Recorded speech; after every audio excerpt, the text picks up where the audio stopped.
I want to talk more about this, whether it's Kash Patel. Let's get to Hunter Biden as well. We're joined by a key Democratic member of the House. Congressman Steve Cohen from Tennessee joins the program now. He's a member of the House Judiciary Committee. Welcome, Congressman. Can you get your thoughts on Kash Patel, first of all, whether what you think or how you think your colleagues on the Senate side might handle a confirmation of Patel as FBI director? He's given them plenty to ask about. The fact that he endorses and supports QAnon, which no rational human being should, thinks that there are people who are trying to, who are pederasts, who get children and want to preserve the deep state because it has something to do with child molesting and child sex. It's crazy. And to have him in charge of the FBI with the things he said about going after people and arresting them and the people he says might have committed treason. These are good Americans who've worked hard in the FBI and the Justice Department, and it's a sacrilege for him to be put in charge of that office. It makes J. Edgar Hoover's name look good on that building. Yeah, which he says he wants to turn into a museum of the deep state, or I guess is how he phrased it. We heard that clip a moment ago. Now, where's the line, do you think, for United States senators? Because we hear all the time that a president should be able to pick his team, his or her team, when they come in, and that you hear that from both parties. Where's the line between advice and consent and the president having the ability to pick the people he wants? I think it's the line between having your manhood or your character and not. If you have your independence and your character as a senator to do the right thing and to pick people that will be good for the American public and for government, you'll oppose several of these nominees. They have questionable histories for the departments they're in. He's just putting in people to destroy the Justice Department, to destroy the FBI, to destroy the Intelligence Department, the HHS. These will cause deaths to the American public. It will cause us to lose allies on the intelligence front because of Tulsi Gabbard.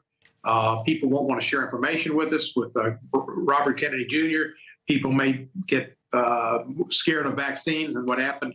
And I think it was somewhere in the Pacific, Samoa or the Philippines or wherever, it wasn't the Philippines, but somewhere over there, he said measles vaccines were bad. And people didn't take them, and a lot of kids died of measles. We need to rely on science and not on just conspiracy theories. So you think a number, three or more, are in jeopardy?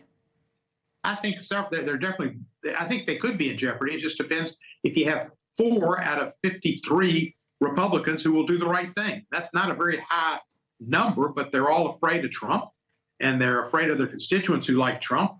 And, you know, a lot of these people don't believe the election in 2020 was fair. Right. Well, Patel does. And what's the biggest concern about Patel? For people who don't know a lot about him, for a guy like that to run the FBI, what would you say, you know, to people is your biggest concern about him? The fact that he wants to destroy the FBI, close the building on day one, and fire so many of the people that are there and claim that they are close to having committed treason. And so, in essence, he could bring actions against them. If they're close to treason but not quite at treason, means he could bring criminal charges against them, or would want to try to bring those to the Justice Department and investigate them. Let me talk. The guy, he should be on Musk's space flight to Mars, because there he'll be more logical. All right, let me ask you a little bit about President Biden's pardon of his son, which came in last night. There have been, to the point that was made earlier by our correspondent Joe Khalil at the White House, some Democrats who have come out and criticized the president today. Senator Michael Bennet on Twitter earlier saying that President Biden's decision to put personal interest ahead of duty further erodes Americans' faith that the justice system is fair and equal for all. And he's not the only one. There have been others. What do you say about it? Well, if that's true, it won't last for long, because people will realize Trump gets his appointments in and the actions he takes on day one when he says he's going to be a dictator and going to order the military probably to get involved in the deportation of people who've been here for a while without due process. Who knows what else he'll do in pardoning the January 6th insurrectionists that he calls hostages. They'll get over this real quick and realize that the real damage to justice and to due process and respect is going to be what Trump does to the country and what Trump plans. The fact is, President Biden's son, it's his son. He's lost several children. He lost children in the 70s, and he lost his son, Beau, and now he's got one more son. Right. That's a strong pull, and I can understand it, and especially with what Trump and so many of his people who he's nominated have said what they're going to do in the way of retribution and getting even. A lot of people, Congressman, agree with you on that point, but have challenged the first point, saying, in other words, that Is there a possibility that the president gave up this moral high ground, for lack of a better term, if he wants to take on Trump on some of these other issues, by going back on his word, saying, oh, I'm never going to pardon my son, and then doing it anyway?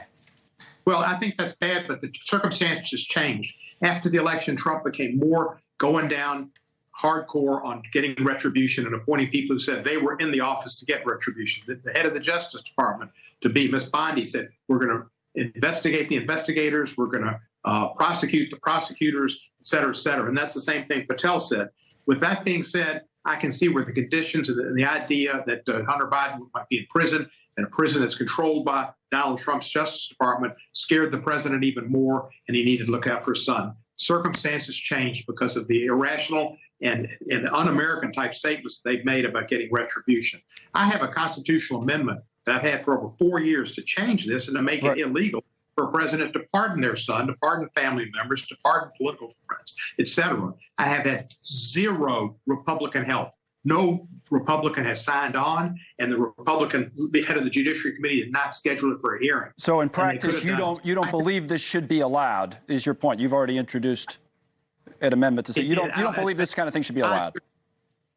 Yep, shouldn't be allowed, but I understand why he did it. And of course, what I think some of the stuff that Biden is saying about, Trump is saying about retribution and prosecuting the prosecutors shouldn't be allowed either. Shouldn't be said, shouldn't be thought. And yet we're hearing it. I'm fearful, very fearful of January 20, and I'm fearful for every year after that until Donald Trump leaves office. All right, Congressman, thank you. This is Congressman Steve Cohen, the Democrat from Tennessee. Much more to come here on News Nation Now.